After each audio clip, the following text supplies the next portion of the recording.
Hi, welcome to Platinum Lifestyles. I'm Eric Spurlock. And I'm Bianca Mathamotos. Today, we'll take a look at some beautiful homes designed by Eric and take a tour of a home built by Ultima Homes. And we'll also be looking at some of the products that go in these homes and the materials these homes are made of. We'll start by taking a look at a contemporary style home in the Albuquerque foothills that was designed by Eric.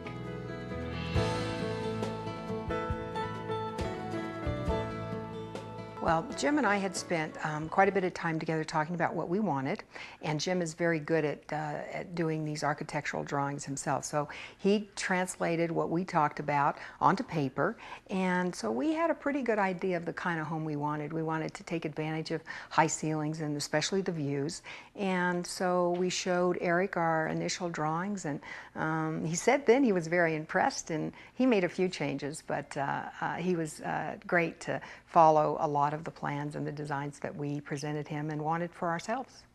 Well, we had an idea that we wanted a home that had a little Southwest feel to it, but we wanted to take it more than the traditional Pueblo type home that we see so much in Albuquerque and Santa Fe. So with the idea of lots of views and glass and the Anastasi stone that you see throughout the house, he was able to, I think, and the columns behind us combine all of these different feels into a home that we feel is really comfortable to be in. In the entranceway, we wanted a feel when our guests enter the home of wow.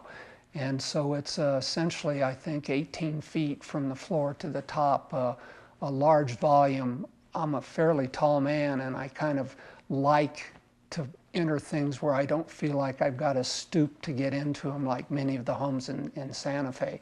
So that initial cubic volume of the entranceway we thought would be attractive to our guests, and been able to decorate it with art and lighting. We entertain a lot, and so we wanted a place where we could comfortably host a lot of people in the house for receptions and dinners and that sort of thing. And so we wanted to be sure that we had what we call a galleria, a space that provides an opportunity for a lot of people to be here and mingle and have a good time. The kitchen takes on the same circular feel as the house. In fact, the cabinetry is a combination of convex and concave cabinetry with a real large granite worktop.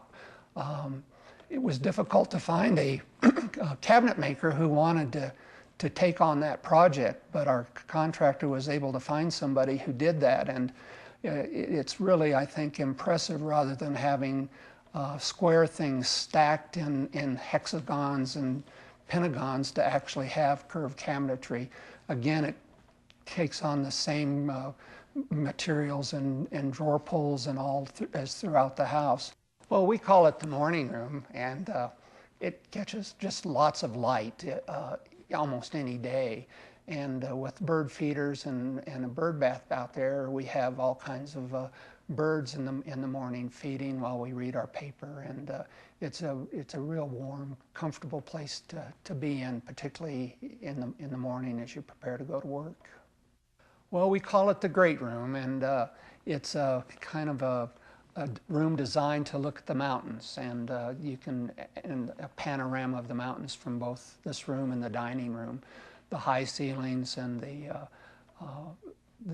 beams in the ceiling tend to bring it back into a Southwest feel, but we've accessorized it with furniture that I think makes it look more like perhaps a hotel lobby with defined seating areas. We tend to favor one area when we're by ourselves, but when we have friends over, we focus in the other seating areas. So it gives us a lot of options. The dining room is probably one of the more formal parts of the house. We brought furniture from our previous home and wanted to incorporate it into the house. But again, with high ceilings and wood floors, it blends in and gives us a place to easily sit 10 people at the table, and I think still be close enough to feel comfortable with all of us at the table. The great room and the dining room have the tongue and groove. It's it's an aspen tongue and groove that's been lightly stained over the heavy wood beams. We've carried that same feeling into the kitchen over the island, and then in the entrance area you'll see that the same use, but on a lesser scale. The wine cellar is situated in a rather unique place. Generally, stairwells have a place to store your luggage and all your antiques, but we chose to build a wine cellar that takes on the same the radius that the staircase does, and it's turned into be a relatively small, compact wine cellar that is a focus on when people come into the home. The stained glass, again, was an attempt to pull in some pieces that other homes had, but not in the formal stained glass way. We found a stained glass artist in Moretti through our contractor, and again, much like Eric, was willing to take on my ideas. There's a lot of Frank Lloyd Wright-ish stuff in the stained glass, but it really doesn't dominate the piece. There's a lot of free-flowing part of the glass. The columns are certainly a prominent part of the house, and I can't tell you how many there are. We could run out and count them real quickly, but basically they're cast concrete, and then they were covered with drywall mud and sanded down, and then a very talented lady came in and photographed them to resemble marble. Well, that's an area, again, that was designed for views. The city views at nighttime are rather spectacular with the windows there. And then the privacy area allows us to have a fairly large master suite removed from the rest of the house. So when grandchildren and those folks are in, we can maintain our privacy. The cabinetry work and all throughout the house is the birch with the same counterpoles and same tile throughout the house. A large shower allows us at busy times to shower at the same time. We rarely use the tub. It sits there more as a decorative piece than a functional piece.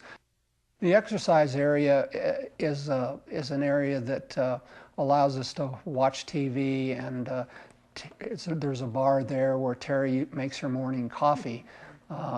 We move out into that almost it's a deck, but it's almost a room in the sense that it's been kind of protected from the wind with the way we design the walls, and the views again allow us to capture the mountains and the city. It's always a couple degrees cooler on that side of the house in the summertime, so we have lawn furniture out there and tend to take our Sunday papers and things like that and enjoy that part of the morning.